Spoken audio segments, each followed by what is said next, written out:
Hello everyone, and a really warm welcome to this, our Perth My Market report for Q2 2024.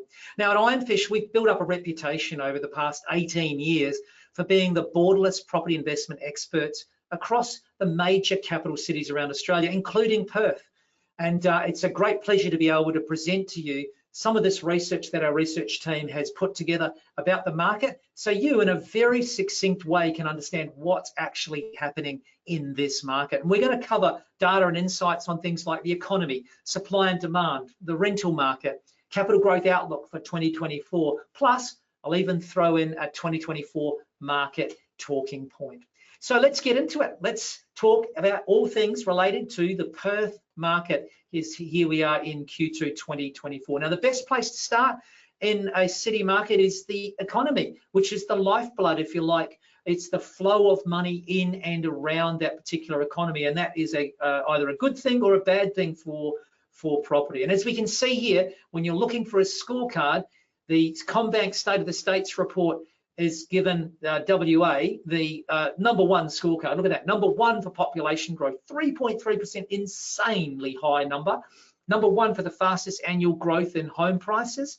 Number one for equipment investment, so investing in that particular state. And jobs here in WA, look at that, an unemployment rate of 3.5%.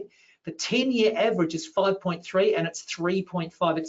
There's 48% above the average number of job vacancies there at the moment. And we know that jobs are a natural pull for people to migrate and move over there. And interstate migration numbers are strong, and so are international numbers as well. And that's really flows perfectly into the demand side of the property equation. Demand and supply, undersupplied, increasing demand is obviously going to put pressure on prices, and that is by way increasing demand in terms of population. So let's have a look, and it's a pretty straightforward graph to look at here.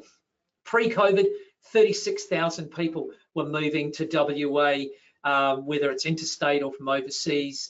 Now 93,000, 158% increase pre-COVID to post-COVID. Unbelievable numbers, and you can see it's not only interstate migration numbers that are stronger, but the international migration numbers are huge. And this is putting huge pressure. Remember, 158% increase on the number of properties that are required. And unfortunately, this demand is coming at the time when supply is slower and things are taking longer and there's not enough of it. Now we have a look at the new supply for house approvals. We can see that. Now remember, we need more. The 10-year average is not enough. So to do 19% less than the 10-year average is a disastrous situation for the state. We have a look at apartments. You can see here, it is not good news either. And I know it looks there in the graph that 2024 looks like a really high number, but it's not relative to what's needed. In fact, Charterket Kramer say we expect Perth's apartment market to remain chronically undersupplied for at least the next 2 to 3 years. In terms of launches, there's been an 81 decrease year on year. Commencements, it's the lowest level in a decade.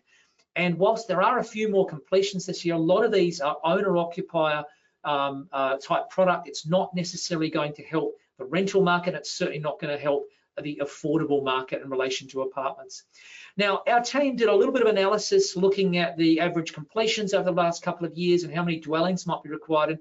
And by our analysis, at least another almost 30,000, 28,000 homes, there'll be an additional shortfall over the next 4 years. Now that's going to create and only perpetuate the chronic undersupply that there is at the moment. And that is easily seen in the rental market where there are literally no vacancy signs out the front of most projects. So we have a look at this.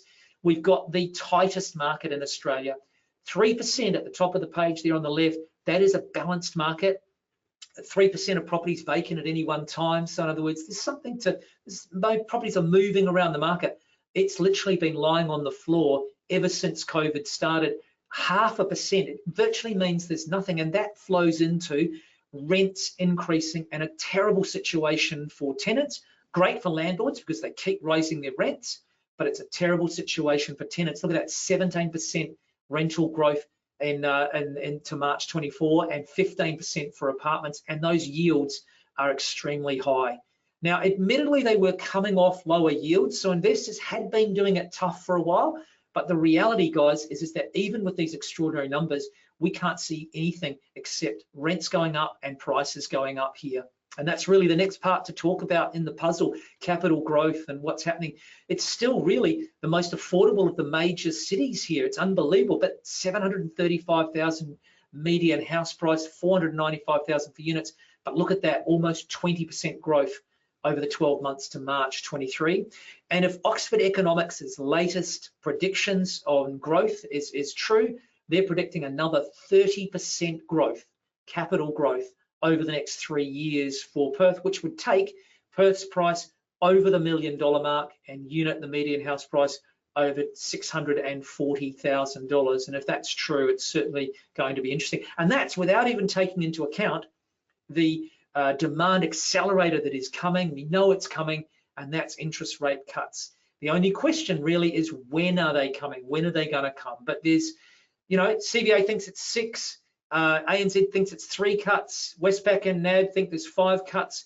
But if you kind of choose a midpoint of about, say, 4 cuts or something, that's 1%. When interest rates drop 1%, could be later this year, could be early next year, we think that will be an accelerator on the market, and it's going to impact all of the markets, but you'd have to think it's going to impact Perth in a pretty big way. So I do want to talk just a little bit now, just for a second, of something about Perth that's on my mind. And what's really important is just to talk about how compelling the data is. There's so many things you could talk about when it comes to a talking point for the Perth market, but the main thing for me is that the Perth market, it's struggling to keep up with demand, and it's not, well, we can't see it turning around anytime soon. You've got a 3.3% annual population growth. This is an insane number, all right? We've got 17% rental growth in houses over the past 12 months and 20% capital growth. You've got a market that is moving, but it's the most affordable house and unit markets. They have the strongest rental yields. It's got the lowest vacancy rate. It's got the lowest unemployment rate. It's got the strongest population growth. The more you look into the data here, you start to see a pretty compelling situation where you've got a situation where there's only really one way that you can read the report card when it comes to Perth. Now, in relation to Perth, if I was to give it its scorecard, I'd probably categorize it as chronic undersupply. We can see that incredible ongoing population growth, growing demand. There's a big problem in terms of the number of properties that is creating there. So there's a huge undersupply, low vacancy rate, and look at that, 30% growth in houses and apartments predicted over the next 3 years. And that's not even taking into account the demand accelerator on the left there of the cash rate potentially coming down by 1%. Just incredible as to what is happening. Now, not sure whether you're an experienced investor, you've got multiple properties, or whether you're a new investor or you're somebody that's just researching. Whatever your situation is, we can help you. We've got over 13,000 families that invest with Ironfish around Australia, over $9 billion of property they've built up in their property portfolios. But we'd love to offer you the chance for a free PPA strategy session with one of our experienced strategists. So if you scan the QR code there, you can find out how you can get yourself what we call investment ready. Find out what's possible for you. Knowing the right strategies and knowing how to look at things, setting the right goals, are all incredibly important elements. We've got this proprietary software that we use that's a great exploratory tool for you to work out how it all works. Plus, maybe you just want access to the best properties, the best new properties around Australia. And our properties are off market. And so you're not going to find them on realestate.com and things. We've got a research team that spends all their time constantly going around the major capital city markets looking for those best opportunities from many of the top award-winning developers. So if you like access to that, same thing, scan it. And why not spend 30 minutes with one of our experienced strategists and see how we can help you. And when you book today, you can also receive a copy of our My City Perth 2024 edition, plus a 15-year investment plan. So we'd love to help you out in any way we can with your portfolio.